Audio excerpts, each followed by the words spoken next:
Ron Mark. Thank you, Mr Speaker. I rise to speak on behalf of New Zealand First and to signal to the honourable member that unfortunately, regretfully, we will not be supporting this bill.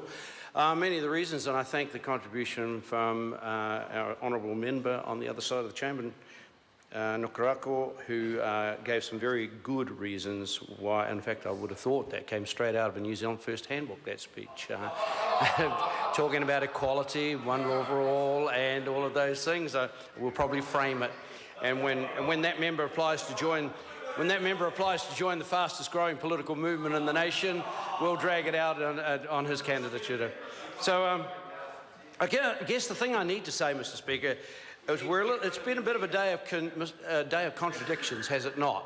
We have a bill being put up by the Green Party that seeks to end the confiscation or the taking of land by the Crown under the Public Works Act, and yet this is the same party that has sat there and supported wholesomely the Kermadec legislation, which sees the Crown take a property right off Māori. And we have to say, it doesn't matter what the Green Party is saying right now in response to that little interjection. I sat in the Select Committee and I saw the clause-by-clause voting, and I've heard the rhetoric, and people may wish to dance on a pinhead and adjust their position because politically it's proving to be an untenable position, but it is totally contrary to the way we see things for a party to say the Crown should not confiscate or take one more acre of land off of Māori using the Public Works Act, whilst at the same time endorsing the confiscation of a property right from Māori under the Kermadec legislation. This just does not match. It's like one of these things is not like the other. If I could put it more simply than that, Mr Speaker, I would, but that's as simple as I could put it. There's something else about the bill that smacks of a little bit of paternalism and a little maternalism.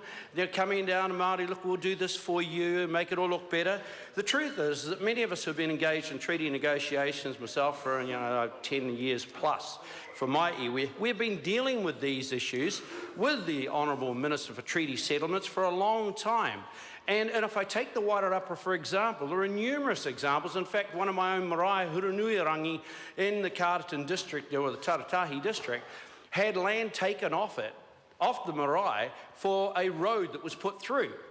Unfortunately, what that did was separate our marae from our urupa, and they didn't just take the strip they needed for the road, they took a whole lot more, and the Minister's very familiar with this because he's had a tour through there.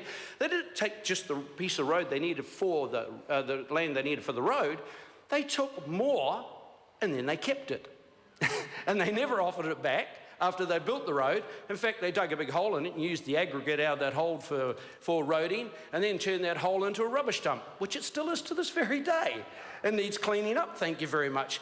We've discussed these matters with the Minister, and we negotiated these matters as an iwi, and we've come to what we believe will be a lasting and enduring settlement. We know that there are issues about Public Works Act, but if we're to redress that, we should redress the fairness in which the settlements are made, so that the Crown gives fair and proper compensation to those people who are having their land taken, be they Māori, Chinese, Indian, non-Māori Pākehā, or whatever blend they might be. There should be one law across the whole of the nation with respect to this. It should not single out Māori. To do so stigmatises them, demonises them, sets them up for criticism as receiving something special that other New Zealanders don't get, and that is fundamentally wrong. Yes, there are issues with the Public Works. Look at how the Public Works Act has been changed recently to give affordable housing. Rather than offering it back to the original owners, Hobsonville, where all these other properties, Ardmore, look at Hood Aerodrome. That was sold off to Marsden District Council for $1. That should have been offered back to its original owners, the iwi. So there are issues in there, but let's deal with those issues in a sensible way rather than have a carte blanche solution such as this imposed, which will be seen as inequitable, actually racist and separatist, and will not resolve the problem in the long run. Thank you very much, Mr. Speaker. Good speaker.